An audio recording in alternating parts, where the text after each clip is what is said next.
Hello, Capricorns. Welcome to your weekly reading. Once again, your love reading and your general reading and also your spiritual advice. So I'm using a different deck. This is the Joie de Vivre deck. I haven't used it in a while and it's one of my favorites. So let's talk about this first card here. The energy that you bring to the table. We have the Death card. And the Death card as a major arcana card, it signifies some major transformation in your relationships where the two of you, you and a partner, are moving on to a phase that looks a lot more stable, a lot more grounded, and a lot more, I want to say, even a better space, okay? Leaving the past baggage behind, the arguments, the fights, the lack of a sense of direction, or even consensus as to where the relationship is headed, what we're meant to do. For some of you, you might very well be single for the month or even the week, and you have, kind of weaned away from unhealthy relationships, or you have weaned away from possibly relationship partners that might not have served you. So I feel like many of you are coming into this week with a renewed sense of purpose. And I keep seeing there's a lot of movement here with this card. And it signifies to me, no longer being naive about love and no longer feeling like, okay, as long as, we love each other, it's enough. I feel like many of you are taking into account the practical considerations of a love relationship. So with the Emperor, this might be the person that you're dealing with, okay? This is somebody, male or female, who is very settled in their career. They could be a leader. They could generate a lot of money. They have status and position, and a lot of people look up to them. So they are a leader in their field. A lot of the times, this is somebody who's very appearance conscious, reputation conscious, professionally. They're conscious about how they are seen by the world. They're conscious about the things that they do. And on the negative side, they can be very fixed and very stubborn in their ways. However, they always try to do the right thing. They always try to, walk the higher path of wisdom and truth. For many of you, this new change that is happening in your life could pertain to this person. And I feel as if it's signaling to me you taking charge of your relationship. So like I said earlier, that sense of naivety regarding, as long as we love each other, the career doesn't matter, the money doesn't matter, the practical considerations doesn't matter, we're going to rough it out. But coming into this week, there's a renewed sense of maturity when it comes to relationship, treating relationships, prioritizing relationship, treating it like something that you can be proud of, that you have to nurture, that it's delicate and fragile, and you have to treat it with kitty gloves, okay? So it's like prioritizing your relationship and taking charge and taking ownership. And I want to say like moving the relationship in the direction that you'd hope. And so what comes out next here is the Eight of Cups. And with this Eight of Cups, this is sailing over troubled waters, figuring out what works and what doesn't, so we can, move forward with what is really working us, to really uplift us rather than being weighed down by the things that are not working. So you're entering a new phase in your relationship where if you both have been fighting, or if there has been power dominance issues and, things like that, I feel like you're taking the higher road. You're taking like you're reaching a space of moral, like the moral high ground, and there's no more bickering. There's like smooth sailing forward, and there's a lot of movement ahead, okay? For some of you, we have here the Six of Cups. This is reconnecting with old friends and old lovers, and even a friend that can turn into a romantic partner. I feel like there will be messages. This is a blast from the past type of a card.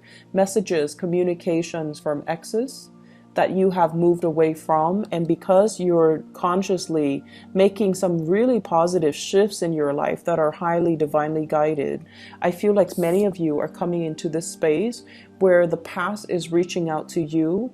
Whether you choose to re-engage, I feel like either way, it's making you quite happy. It's making you feel very appreciated, and I feel like there's going to be some type of a emotional gesture coming in from a person from your past, and they're going to express how pleased they are with you, or how they want to reconnect and how they want to reach out. Okay, so whether or not you choose to do that, that is up to you. For some of you, I feel almost like you're opening yourself up emotionally for this week.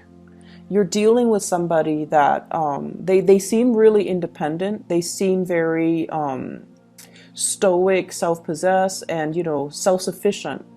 But the stance that they're taking is, they might tell you, I need some help. I need you to be there. I need you to be my pillar of strength. So I feel like for some of you in relationships, you might play more of that emotional nurturing energy, or you might be the problem solver for your relationship partner. For others of you, if things have been very, very difficult, your partner is stepping up and exhibiting the energy of the Emperor, where they are problem shooting for you. They're problem solving for you, troubleshooting for you, and they're taking control of the relationship. And they're also going to, do a lot of things behind the scenes to advise you, to help you, to make the situation a lot smoother for you. So either way, I feel this solidification of a relationship commitment. For those of you who are single, I definitely see a very, very strong person in your midst that you might have feelings for, and it shows up here as the Emperor. So I have Scorpio, Aries types of energy, and there's a lot of fire. So like the other cards are very muted, but this card, there's a lot of passion, fire, drive, ambition. You are interested in somebody, and naturally you're drawn to people like this, people who are honest, truthful, straight-laced, but underneath it, they have a lot of drive, a lot of personal ambition. They want to get things, moving for themselves. And there's a self-starter. So this is somebody who's very, very prominent in your midst. And I feel like there's going to be communication that will really bring to light what they're feeling about you, how they feel about you, and things like that, that will make you feel quite flattered and quite happy. So good for you, Capricorns.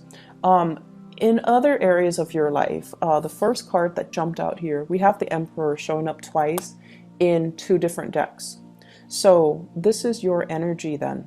It is showing up here as taking care of practical responsibilities, having to, say no to certain people that are coming to you, and having to ask follow-up questions. So I feel as if some people might be coming to you with work responsibilities and they don't know how to do things. They're coming to you with something like, I don't know how to do this. Can you help me do that? And the danger of that is, you can teach somebody and that will teach them to be self-sufficient so they never have to come to you again. Or you can do it for them. And I feel like this is the card where people are coming to you to pick your brain, to ask you for advice, to ask you for to share your skills and your expertise. And I believe I mentioned about 2 weeks ago, if I'm not mistaken, hold things close to your chest. Don't reveal your plans. Don't get too chummy with coworkers, because I feel there is this prying energy. It's almost like they're not really there for your interest. They're trying to figure out what you're planning to do. They're trying to figure out, like, how would you solve this problem, to kind of steal your ideas. And I'm getting the same type of energy here, where it's really telling you, hold things very, very close to your chest. Assess a situation really carefully before you give yourself away. Okay, so whoever is coming at you, especially at work or even family members, and if they have a history of being very self-serving, or if they have hidden agendas, you really want to look at body language, look at their gestures, and try to assess if this is something that you need to help them with, or if this is something they can do on their own. So I feel like your energy is going to be very concentrated towards self-improvement, towards relationship sectors as well. And so you don't want to, allow that extra energy to dissipate to, I want to say, waste your energy or waste it on people who don't want to do things on them by themselves, and they expect you to kind of, solve all of their problems. So in the love relationship, you're taking a huge stance, you're stepping up and you're solidifying your relationships.